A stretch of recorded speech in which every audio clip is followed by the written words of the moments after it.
continue in court. Those are the first words from President Trump after the Ninth Circuit Court of Appeals upheld a block on his travel ban last night. Today, he vowed to fight on during a news conference with the Prime Minister of Japan. Listen. We are going to keep our country safe. We are going to do whatever is necessary to keep our country safe. We had a decision which we think we'll be very successful with. It shouldn't have taken this much time because safety is a primary reason. One of the reasons I'm standing here today is the security of our country. The voters felt that I would give it the best security. So we'll be doing something very rapidly having to do with additional security for our country. You'll be seeing that sometime next week. In addition, we will continue to go through the court process, and ultimately I have no doubt that we'll win that particular case. Well, you heard him say he'll be taking more action next week to keep America safe. Here's more from the president earlier. We will be extreme vetting, which is a term that I developed early in my campaign because I saw what was happening. There are tremendous threats to our country. We will not allow that to happen. I can tell you that right now. We will not allow that to happen. We will not allow people into our country who are looking to do harm to our people. We will allow lots of people into our country that will love our people and do good for our country.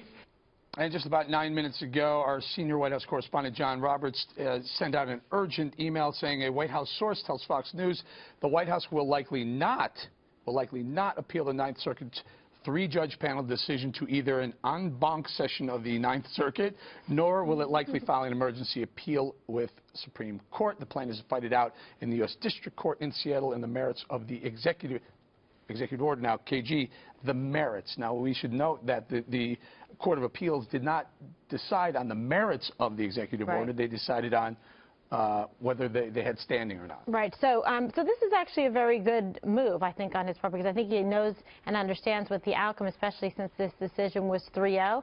So I'd like to say that this is throwing the Ninth Circuit a little bit of shade, legal shade. He's not going to even address it, follow up with them. He's going to pursue a different path that they feel will be more successful and have a better outcome, which I think from a strategy standpoint is smart. This was no surprise to me. I called it on O'Reilly. I said there's no shot that the Ninth Circuit Court of Appeals is going to say that the travel suspension was okay. So they were going to find a way to take it down. I mean, the only possibility was maybe if it was a 2-1 decision, but they were unanimous. So obviously he's going to take it elsewhere. Dana? Well, judicial setbacks are nothing new for presidents. This one, unfortunately, has played out early on in the first, taken up a lot of the oxygen for the first 2 weeks of, or 2 weeks of the first 100 days.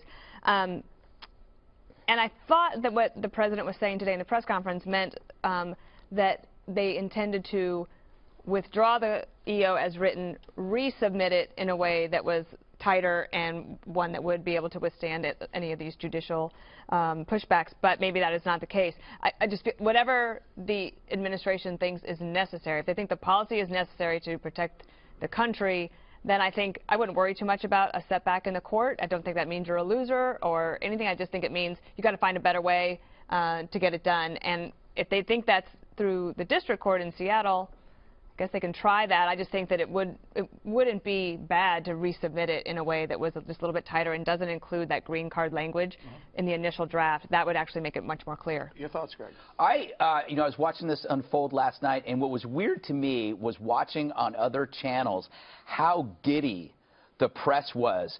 To them, they treated it not as a news story, but as a win. Yeah. It was a win. It was like when they were interviewing people, it was like they were talking about the moon landing. Like, how did you feel when you first saw this? What was it like? And I started to think, okay, like, what excites the media so far since the election? The Women's March against the election, they were excited over that. They were excited over the protests against the executive action.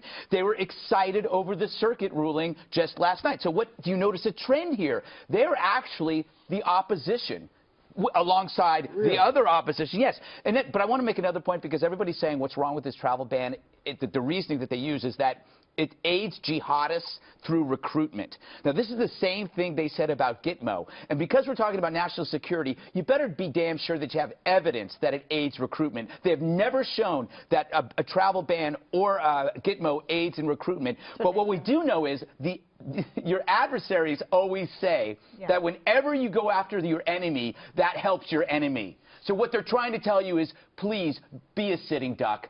Don't do anything. Let us come and kill you. Death to America. All right, Bob, so the Ninth Circuit Court of Appeals decided not on the merits of the executive order. They decided that Washington State would be harmed if this travel ban were to stay in place, and that basically saying that some unnamed person from another country who's not even a citizen here, somehow not getting to the state of Washington was going to harm the state. Trump is pointing out that they will fight this out on the merits of the executive order. Alan Dershowitz is no fan of Donald Trump. This morning said, on the merits, the executive order will probably stand up in court. Well, Obviously.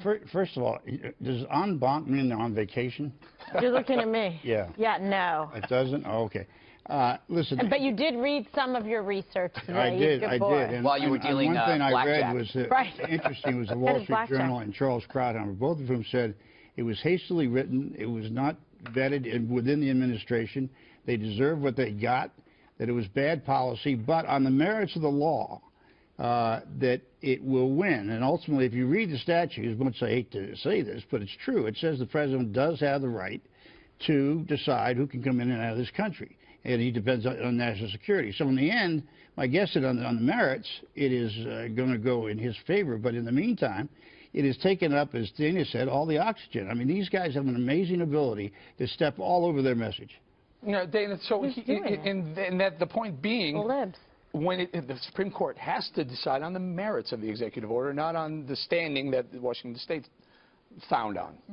Well, yeah, if they decide, there's a lot of different paths that they could take. It depends on what the district court says in Seattle. You might even have something else. You know that, well, as you pointed out the other day, the New England judge in this circuit was like, yeah, we're good. This ban looks fine to us. So it just takes a long time. That's why I do think that there are things that could be done under the secretaryship of General Kelly, who could put in some of these measures without having to do an actual executive order that you could just do at the Department of Homeland Security without. So again, I just go back to, if you think that the policy is necessary to protect the country, do whatever that path that is most direct. Because I think that one of the best things, and that's kind of just how I try to live my life, which is the less drama, the better. Really? Like, yes, I don't want drama in my life. I want to be able to focus on, like, What are you on the doing good here, and then? important stuff. Oh my God. I ask myself Why that. are you at this table? Wow. So, can I But I just think that if the policy is good and sound, then there are ways to do it, and where you won't get media hysteria, and then you get that done, and then you can talk about tax cuts and the infrastructure bill and Obamacare repeal and replace and bringing jobs back to America and establishing good foreign relations with people like the Prime Minister of Japan. All of those things matter a lot more than a judicial setback. So here's a thought, and this is another avenue that Trump administration could go. They can continue, they can defy the Ninth Circuit Court of Appeals decision and continue the travel ban. They can literally instruct our borders to uphold the travel ban, and then likely the Supreme Court would get it in their lap a lot sooner. Now, KG, I think the Supreme Court would reverse the Ninth Circuit. Right, so is it strong enough? 80% reversal rate, by the way. What's wrong with that strategy?